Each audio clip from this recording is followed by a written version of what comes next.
Quran-ı Kərimi oxumaq, tədəbbür etmək, ayətləri haqqında düşünmək, bu insanın dinində sabit qalması üçün ən böyük səbəblərdən biridir. Və Quran-ı Kərimdə keçən Allahın ad və sifətlərini düşünmək, Allahı tanımağa çalışmaq, həqiqətən də bu ən əsas səbəblərdəndir. Və haqqın üzərində sabit qalmağın ən böyük səbəblərindən biri də qəlbin Allaha bağlanmasıdır. Allahın Quran-ı Kərimdə o nazil etdiyi vəd ayələri, yəni cənnət ayələri, yəni mükafat ayətlərini oxuyub insan tədəbbür etməsi, nə savablar veriləcək, nə mükafatlar veriləcək, bu vəd ayələrini oxuması və həmçinin şiddətli əzab olan ayətləri oxuması həqiqətən insanı düşündürür, insanın qəlbini Allaha bağlayır. Allah Teala Quran-ı Kərimi hətta Peyğəmbərinə 23 il ərzində ayə-ayə, yəni az-az nazil etdi. Nə üçün belə etdi? Qəlbinin möhkəmləndirməsi üçün.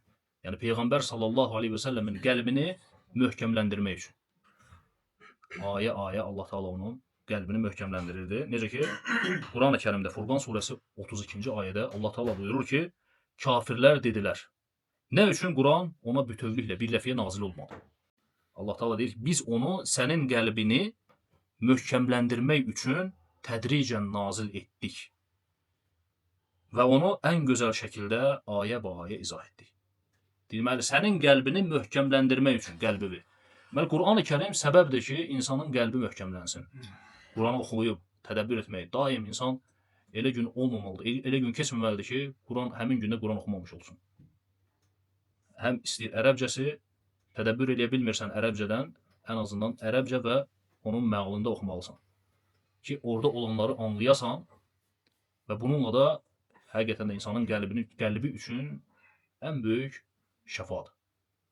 Qəlbinin möhkəmlənməsi üçün ən böyük səbəbdir.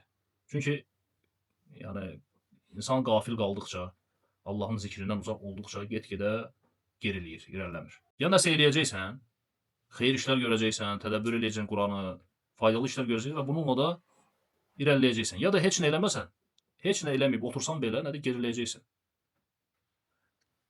Və elə bir gün olmamalı ki, o gündə fayda əldə eləməyəsən, elmdən nəsə götürmüş, yəni götürməmiş olasan, elə bir gün keçməli deyil.